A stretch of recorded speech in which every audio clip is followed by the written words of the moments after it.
May bunga ng kamatis ko.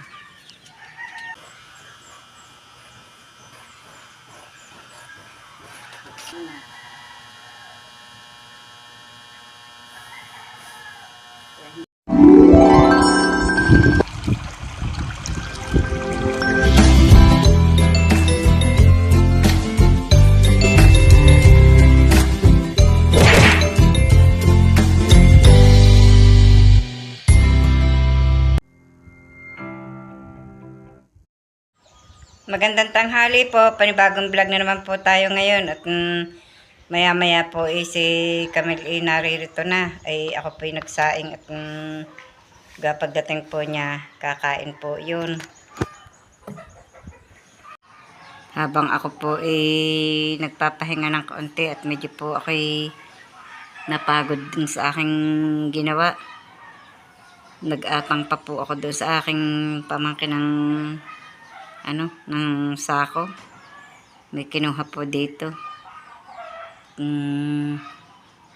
Ako po nag-imis-imis din ng kaunti kaya medyo napagod na po ulit. Kailangan pong hindi mag-utay-utay ng gawain. At yun nga po, naghakot pa ng kahoy. At nilinis ko pa po yung pinag-alsan ko ng kahoy. Akin na pong winalis-walis at dinilig ko po ng konti at pinagpupulpugan po ng manok. Oh. Yan, mga manok. May mga sisiw. May mga sisiw ang manok.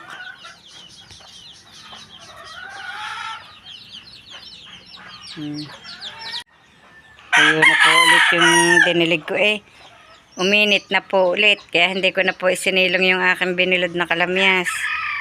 Naisilong ko lamang po yung kahoy. At least nalinis ko po aring likod na are. Magaling na rin po yung nahakot na. Yan, ang dami na namang laglag. Nalimot ko na po yan kanina. Yung laglag na yan. Sayang ng kalamyas Kanina po yung nagkulimlim kaya po ako'y pandalas ng paghahakot ng kahoy. Tingnan niyo po ang mga rabbit na are. Palibhasa yung mga busog ikuan. Rabbit! Tulog si rabbit. Yung isa gising. Yan, naglapit. Ang laki po ng babaeng rabbit na yun. Ang lalaki na nila. Ang lalaki na. Rabbit! Rabbit! Hi!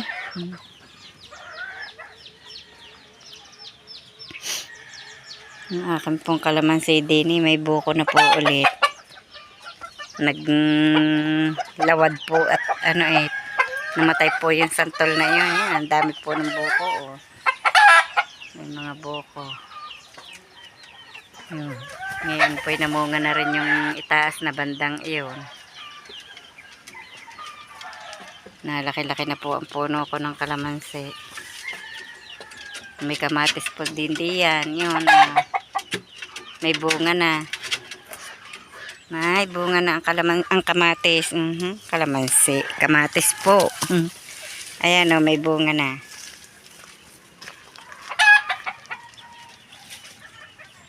May bunga na ang kamatis ko. Palibhasa po'y naaarawan. Maganda ang namumunga.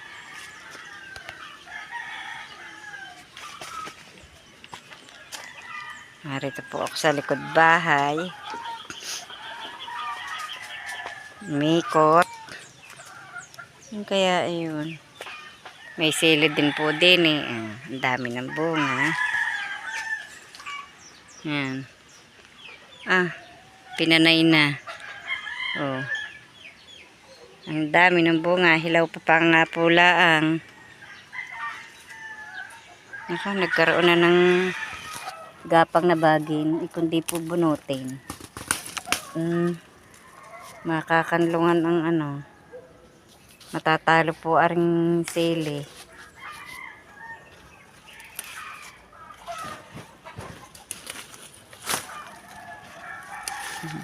Nalisan ko po ng bagin aring katawan ng sili. At hindi po aring makakaayos ng at matatakloban po aring ng bagin. Hindi makakapanalbos. Hindi makakatalbos ng ayos. Yan. Di wala na. Wala na pong bagin. Naalis ko na. Narinig po ang iba kong halaman May anthurium. Yan pa ang sili.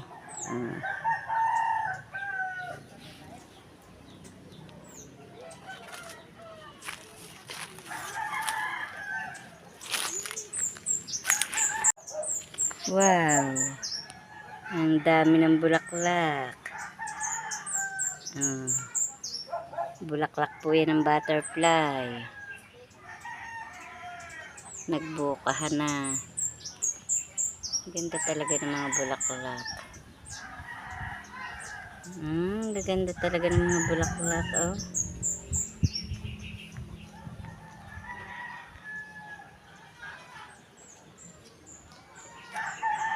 Dini nga po pala ako may orchids na bumuka na ang bulaklak Kanina po hindi pa yung buka. Ngayon ay buka na. Ano po.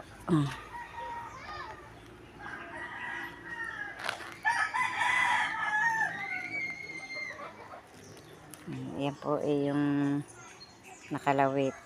Yan.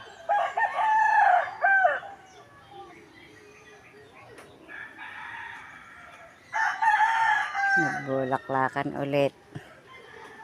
Ang ari po ay ang lago.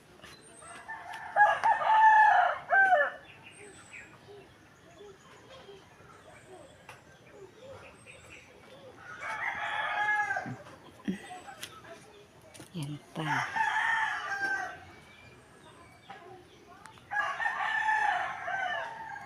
Mga bulaklak.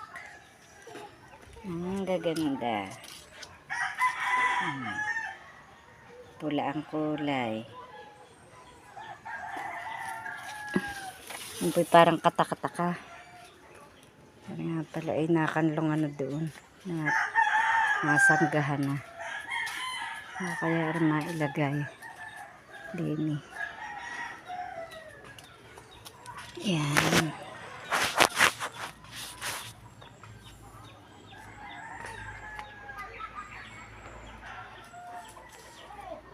Yan po, dumating na si Camille galing school.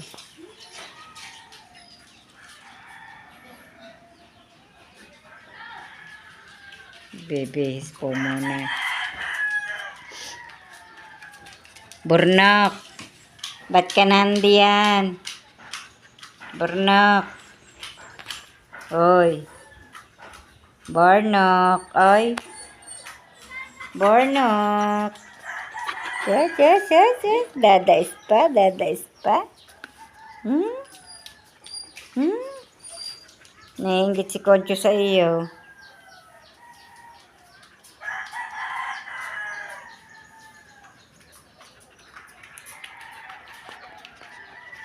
Burnok.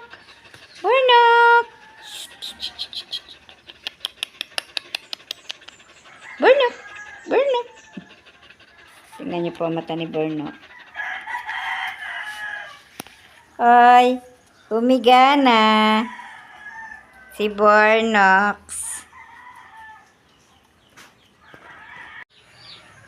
Mga kabrasap, at ngayon ay nakarating na ako galing trabaho. Uminom lang ako ng kape. At si Nanay Luz po naman ay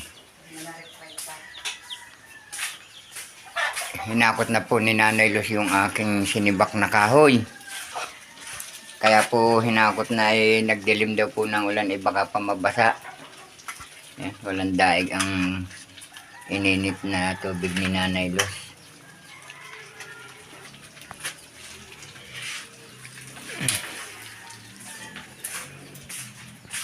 Awa ng Diyos nakaraos ng ang maghapon ng maluwalhati na walang nagiging problema sa katawan. Ang naulutan ko po ngayon ni Kwan, itong mag-alwas po ako ng aming gamit. Ito po, aayusin ko po din inilipat ko po din sa kabilang kwarto ang aming lagayan ng damit ni Tatay Roman. At akin po itong aayusin. Yan. Ito pa po ang lagayan namin ng mga damit. Sinauna pa po itong cabinet pong yari sa kawayan. Ginawa po ito ni Makoy noon. Ito nga po yung napilay na at nung pong gumuho ang aming bahay nadagaanan po yan. Buti po't yung isang paala ang naputol. Ang mga laman pong damit niyan mga nagkadumin lahat. Nagkaputik. Ngayon po akin pong aayusin at akin pong ilalagay po ulit itong mga damit na inalwas kong ito. At lalagyan ko po nitong ito pong tawag din wallpaper po kung tawagin para po may pinakasapin ang pinakasahig. Dahil palibhasa pa'y patpatlaan dingding, nalusot din po ang ang alikabo, kaya lalagyan ko po nito. Ito po ang ibabaw. Patpat po yan. Inilipat ko po dito. Yan po dati naririn sa kabilang kwarto. Marami pong kalat ngayon dito. At ako po nag-alwas ng mga gamit. Pati po mga unan. Yan. Yan po, iimisi ko pa yan. Pinag-alsan po ng kabinet at puro agiw. Naglilinis po at maalikabok na.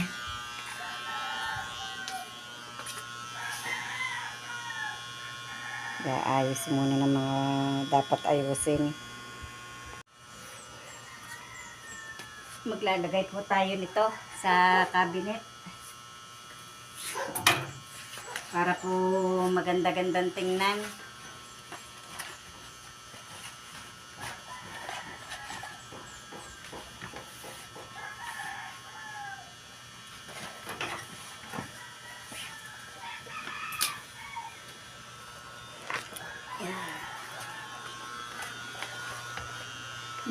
Wala mapag-anhan.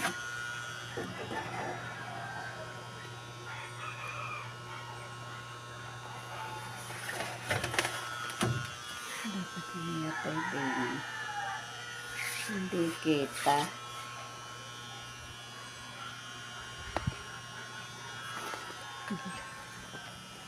Ang dami ng imisin. Yan. Balik sa dati. Balik sa dati. Gupitin ko po muna are.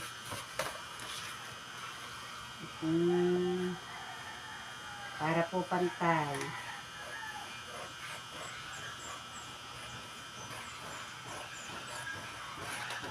Ako pinagpausong kay Robilin din sa cabinet ng are at mabigat.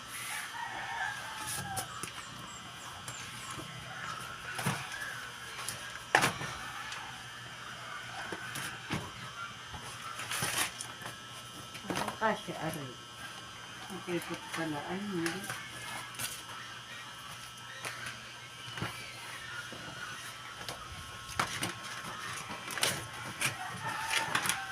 Medyo mabanas-banas po. Kainit. Kaya po binuhay ko yung aming pong clip pan. Kainit. Kabanas.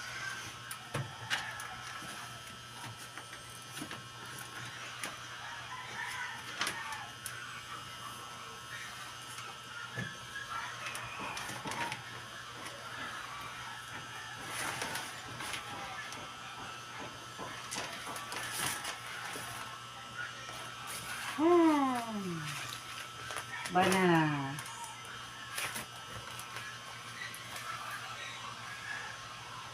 Papakain na ng baboy.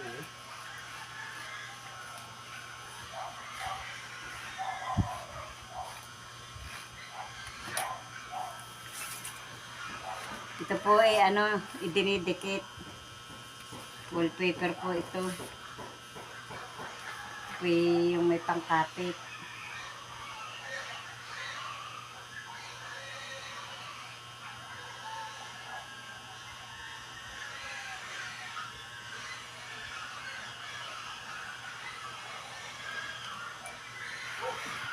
Yan.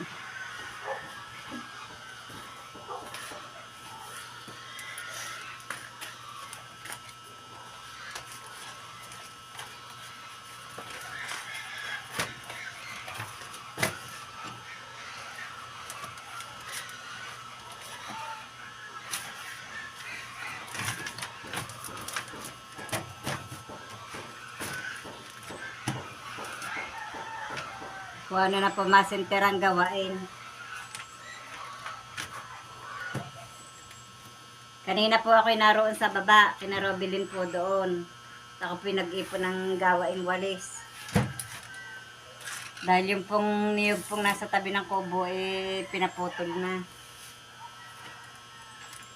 Natatakot po si Robilin.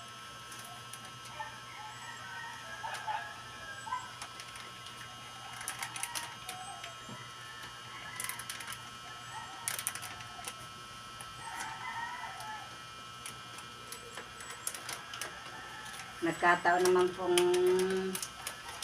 kailangan po nung aming apo ang kahoy. Yun, hiningi na po kay Tatay Roman.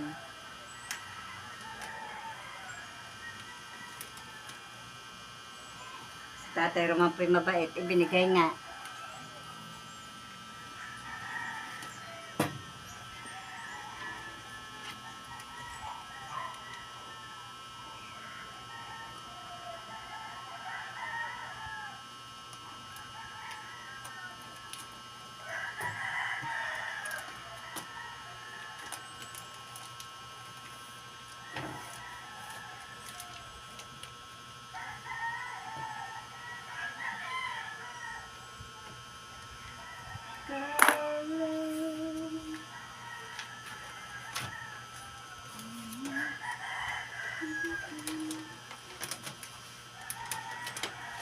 Hirap din pong magdikit nito. Hindi po basta kumuha. Yan. Kulubot. Kulubot. Ay. Kasama.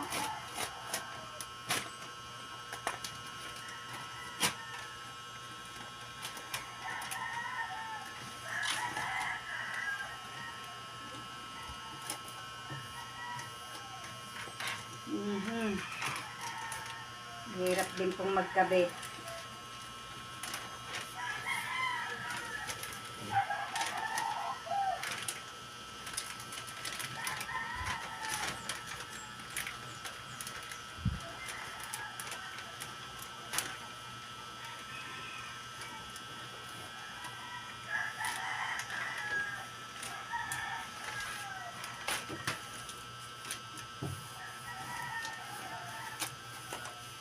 Kahit po kulukulubot, basta malagyan. Yun po, oh. Ganito po yan. Lalagyan ko pa rin po yung mga tabihan.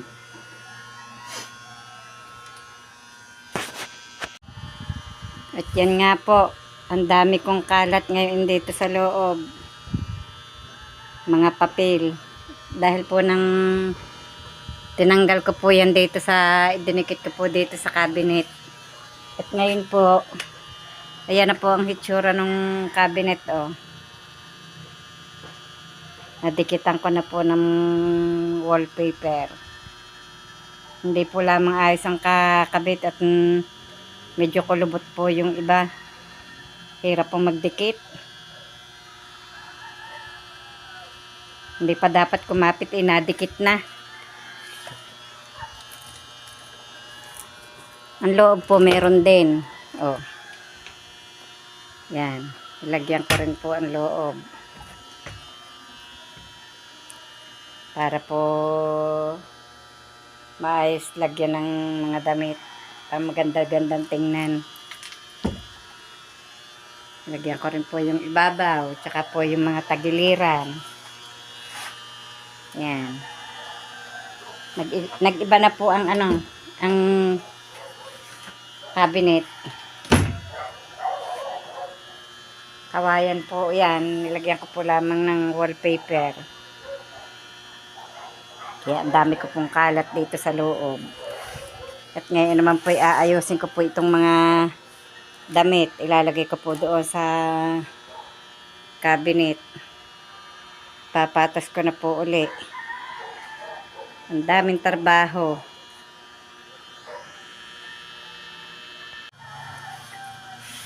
Ngayon naman po, ito ang ginagawa ko. Tinutupi ko po ang mga damit at ilalagay ko po doon sa inayos ko pong mga cabinet. Binubukod ko po yung mga sando ni Tatay Roman. At tagbanas na po ulit kailangan po yung mga sando. Binubukod ko po sa mga t-shirt.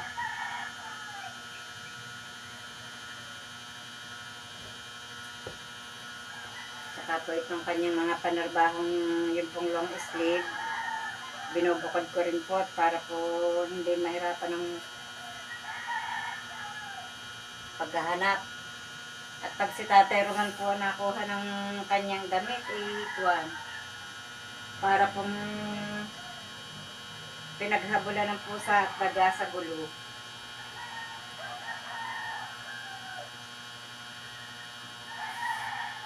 Kahit po nasa harap na ng mata ang kinukuha, ang hinahanap hindi pa po rin makita.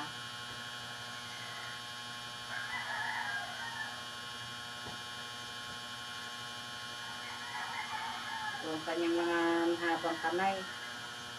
Ang dami pala.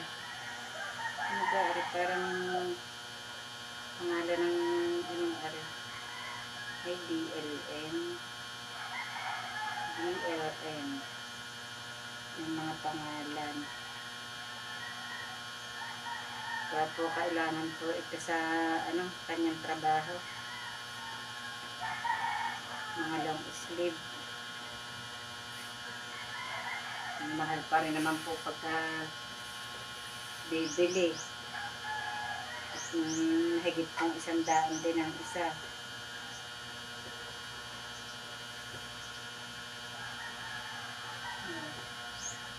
Para po naman pagkalalaki sa kanya. Ano kaya?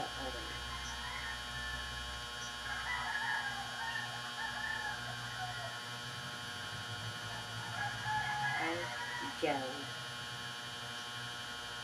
Sa dami na po nang napagtarbahuhan ni Tatay Roman. Nakaipon na po ng mga long sleeve na gano'n rin na iba't ibang pangalan.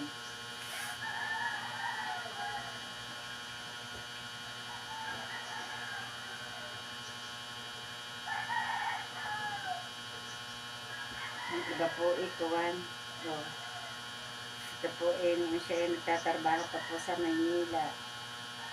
Ang ibang ito. Marami pa po ditong nakaalis. Mga damit na ito. Ito po yata ang galing kay Kapanade. Ganyan. Pinabukod ko po yung mga dapat niyang yung lagi po niyang sinusuot. Ito yung mga panarbaho niya. Pag po nagtatrabaho po sa gubat, ito po pag mga naghahala-halabas, ito po kanyang mga sinusuot, mga maninipis. Ayaw po niya ng makapal at napakainit daw po. Ito po sa Trindex din niya ito naging uniform. Iba't ibang kulay ng uniform.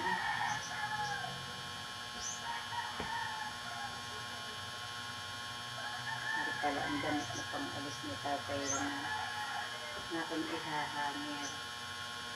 Galing kay yan po siya nagtrabaho kay Kapanalid. Tsaka po yung isang ari. At tsaka po ari. Galing po yan nung tatrabaho po siya kay Kapanalo.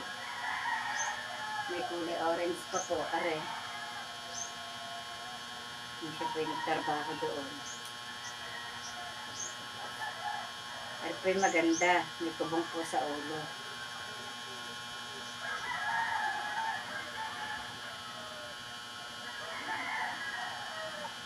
Nariyan na po yata si Kapanalo na masasabi ko. Si Camille. Pero po, dumating na. Oh. Hi po. Anong Diyos? Busog po ah. Kumusta ang pasok? Busog. Ba? Nakikay pinakain nila sa school. Kinakain kami ni driver na service namin. Bakit? First birthday at binyag na anak. Dumaan tayo sa kanila? Ay, di doon pala may video, okay?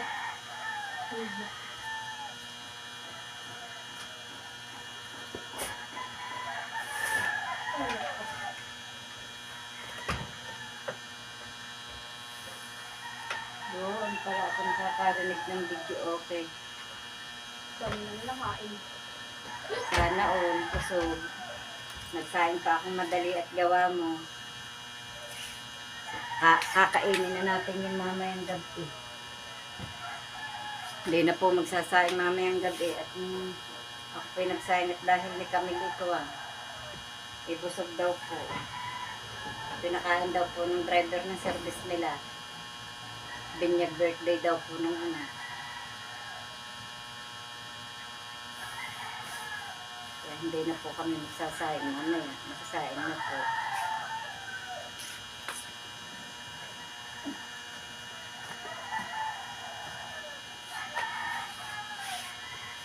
Saan ko pa kaya ito paglalagay? Hindi naman po nagbibili ng damit. Bakit nadami? Ito pa sa likuran.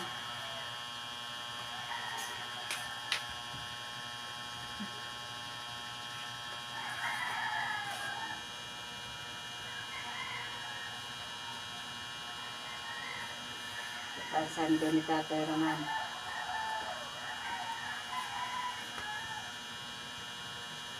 Ang mahabang kamay.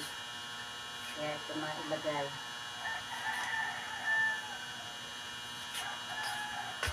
Yan.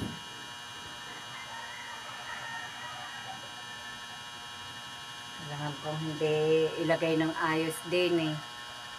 At pag po naghanap na naman ng pangsuot. Halo na naman po itong lahat. Pag naghanap ng pangsuot, halo na naman lahat.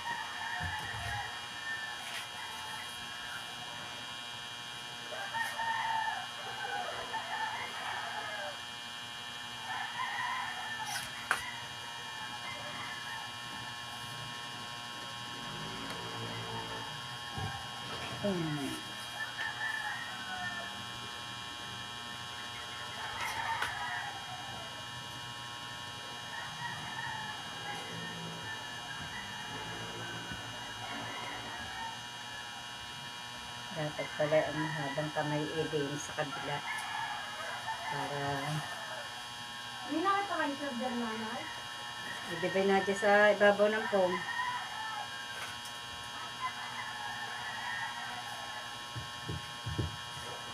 Parang mga kagano.